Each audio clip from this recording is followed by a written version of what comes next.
Olhando um pouquinho para fora do nosso quintal, o presidente dos Estados Unidos, Donald Trump, anuncia as tarifas recíprocas. Eu vou conversar com o Luca Bassani, que vai trazer os detalhes para a gente agora. Já há alguma informação sobre essas taxas, sobre essa manifestação prevista para hoje de Donald Trump? O que você conta, Luca? Bem-vindo.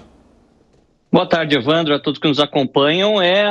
Donald Trump dobrando a aposta, se assim podemos dizer, na linguagem mais popular. Os Estados Unidos, que colocaram uma série de tarifas já em países durante as últimas semanas, agora anunciaram através do próprio presidente Trump que vai impor tarifas recíprocas a todos aqueles que também responderam com reciprocidade às primeiras tarifas. Donald Trump disse que esse vai ser um grande dia e que não vai aceitar uma posição secundária para os Estados Unidos, que todas aquelas tarifas que foram então respondidas por determinados países, como fez a China em determinados casos, e países também que vendem aço, alumínio para os Estados Unidos, serão taxados mais uma vez com uma nova porcentagem. Em relação às nações que vão ser afetadas, ou até mesmo a quantidade de tarifas impostas, ainda não foi revelado em detalhes, mas o presidente já está reunido com a imprensa e apresentará uma série de novas ordens executivas que serão anunciadas logo mais e tendem a ter um efeito, muitos acreditam, catastrófico nessa nova guerra comercial mais ampla, já que o presidente se tornou irredutível em algumas questões e parece que vai continuar taxando, sobretaxando, inclusive, as nações que optarem pela reciprocidade, algo que é bem comum, inclusive, na linguagem econômica entre os países. Nós vamos ficar aqui acompanhando o governo brasileiro através das próprias siderúrgicas, disseram que, primeiramente, não tem nenhum tipo de proposta para taxar o aço e o alumínio norte-americanos, lembrando que essa é uma questão muito delicada, já que o Brasil é o segundo maior exportador para os Estados Unidos desses itens, mas fora isso não há maiores detalhes por hora. Com certeza nós vamos continuar acompanhando, e o presidente Trump acabou de dizer uma frase que estava há pouco a ver, que os aliados muitas vezes são mais complicados e piores do que os inimigos quando se diz respeito à economia. Então, pelo jeito, vem tarifas para a América Latina e também para a Europa, que se prepara para dias difíceis com essa continuação do governo Donald Trump. Valeu, Luca Bassani, um abraço para você. Agora, 4h24, o pessoal da rádio vai para um rápido intervalo, daqui a pouco espero vocês. Nas outras plataformas seguimos. Alan Gani, os aliados são mais difíceis que os inimigos e Donald Trump está falando que vai buscar reciprocidade em todos os sentidos. E aí? Pois é, se a intenção dele é colocar uma tarifa, porque um outro país tem uma tarifa protecionista da qual os Estados Unidos não tem, aí é válido, senta na mesa de negociação e fala, olha, vamos igualar esse jogo ou vamos aqui, ambos os países, a gente vai reduzir a tarifa. Aí seria válido. Agora, qual que é o problema, Evandro? Se a imposição desta tarifa é superior à tarifa do outro país. Aí é um problema, porque você está tornando não igual esse comércio internacional. E aí prejudica a população. De qualquer modo, tarifa protecionista entre os países reduz a atividade econômica, reduz o comércio global e traz encarecimento do processo produtivo. A ver se isso vai ser implementado, se for prejuízo para a população. Ao anunciar esse discurso, o presidente Donald Trump fez a seguinte postagem: 3 grandes semanas, talvez as melhores de todas, mas hoje é o grande dia. Tarifas recíprocas. Façamos a América grande novamente, Fábio Piperno. Bom, já começa com essa bobagem de façamos a América grande novamente, que, aliás, mas é o slogan dele, né? Muitos adeptos, exatamente, o slogan, até porque, nos últimos tempos, a América foi maior que nunca, ou quase nunca, né? Porque foi uma economia que prosperou bastante, muito mais do que a Europa, inclusive. Se hoje não é o país com a maior corrente comercial do mundo, isso de fato é da China, é cada vez mais o país com o maior PIB do mundo, responsável por 27% da economia mundial. Até aqui, essas medidas que ele adotou, além de espalhar em pânico, inicialmente tem de cara um primeiro prejudicado, que é o consumidor americano. Aí depois nós vamos ver, em relação a cada país, quem é que vai perder mais. Agora, quando ele fala que às vezes os amigos eles são mais complicados e tal, ele tem razão em uma coisa. Por exemplo, aqui no Brasil, os amigos, os estados amigos, né? São Paulo, Minas Gerais, Santa Catarina e Rio de Janeiro, eles exportam 12 bilhões de reais em aço lá para os Estados Unidos. Todos eles devem ser agora penalizados com essa taxação. E a Argentina também, todos amigos dele. Você acha que isso aí pode ser chamado de punição, ô Gustavo Segré? Não me parece que seja uma punição. Voltamos à minha fala de ontem sobre o final do programa. Em novembro do ano passado, e isso começou em abril do ano 2024, a GSEX, que é um departamento, uma gerência da CAMEX, Câmara de Comércio Exterior, um órgão dependente do governo, propôs um aumento para 11 produtos, 11 NCMs, nomenclatura comum do Mercosul, que tenha como insumos aço, sobretudo provenientes da China, com uma taxação de 25%. Qual é o problema nessa determinação brasileira?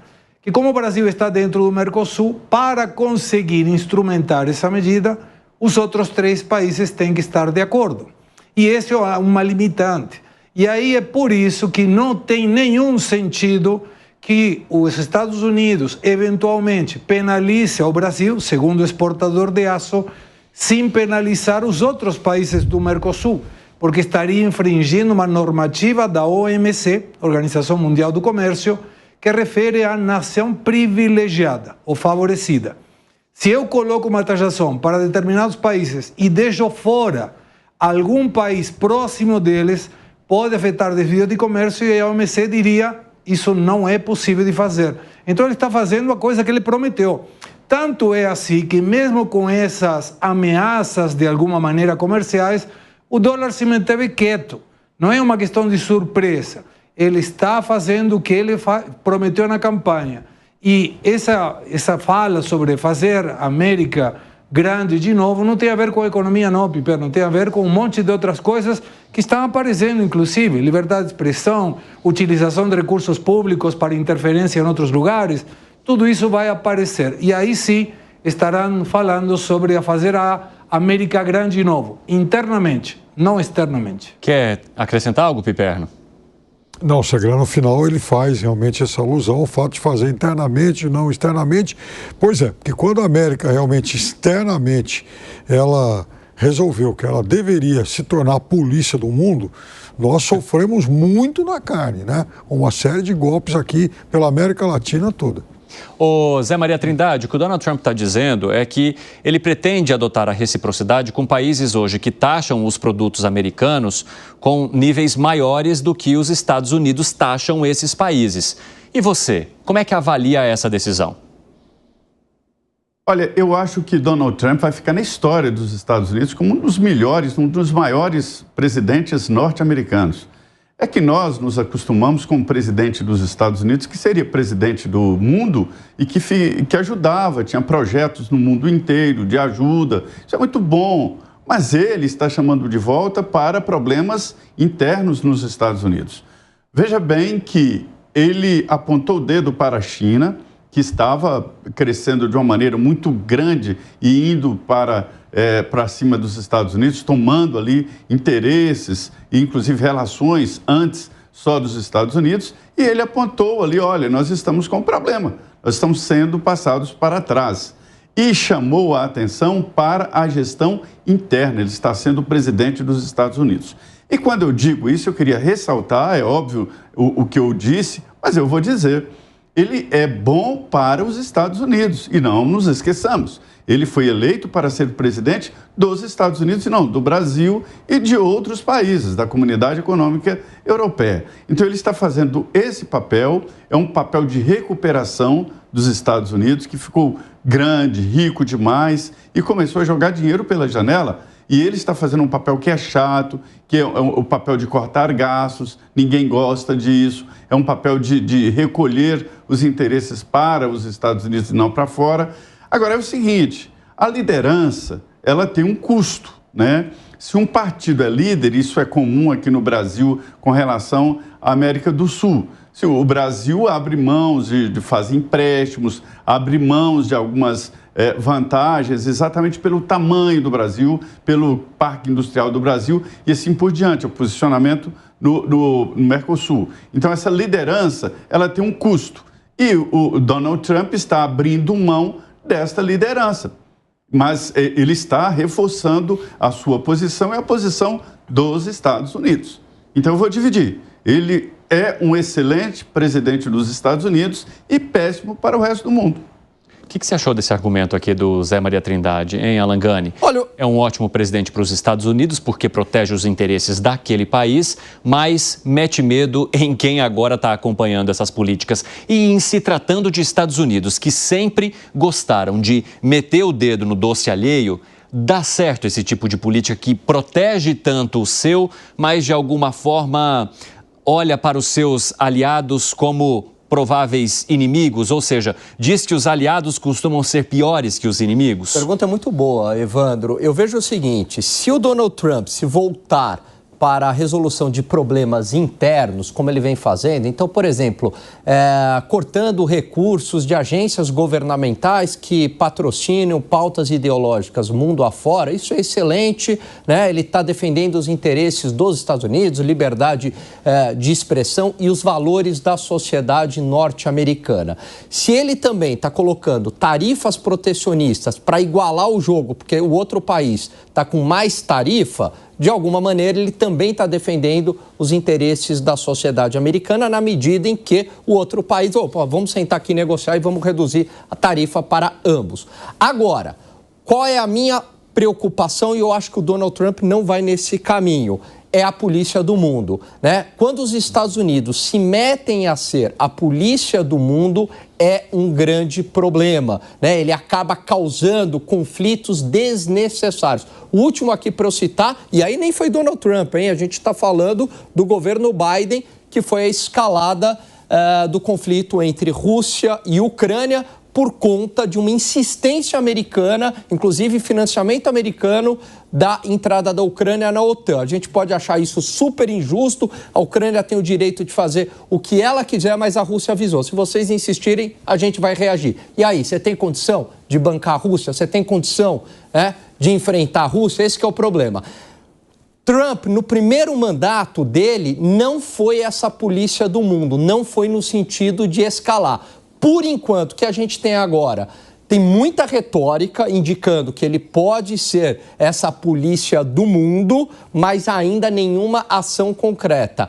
Eu gosto daquele Donald Trump da campanha que dizia que ia se voltar apenas para os problemas internos dos Estados Unidos. E aí eu acho que é positivo. Arremate aí, Segré.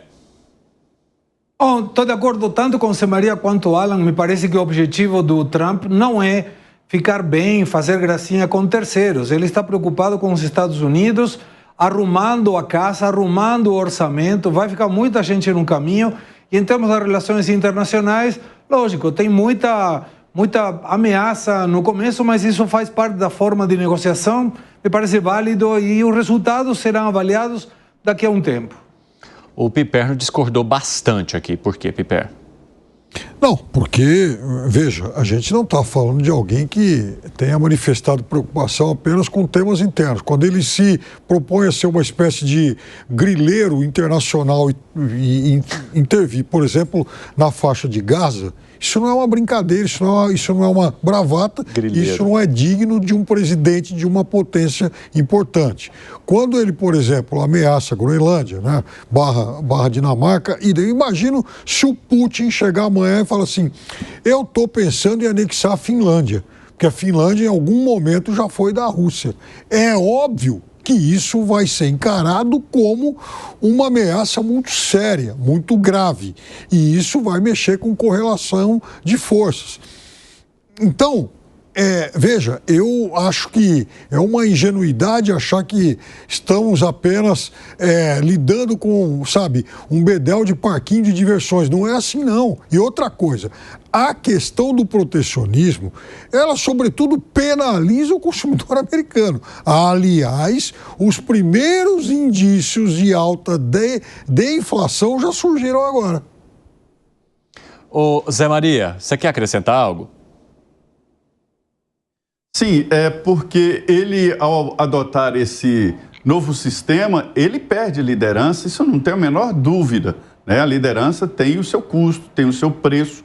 Se eu quero liderar, eu tenho que ter meios, né? E ele, ao cortar essa ajuda a organismos internacionais, ao fustigar aliados históricos como o Brasil é um aliado dos Estados Unidos há mais de 100 anos, né? Então ele vai perdendo liderança. O perigo disso é de Xi Jinping, né? O presidente da China, entrar nesse espaço. Começar a financiar organismos internacionais, abraçar antigos aliados dos Estados Unidos, né? Abraçar e proteger e ganhar um espaço que a China não tem, que é esse conceito internacional. Mas para os Estados Unidos, eu acho que o momento é esse mesmo.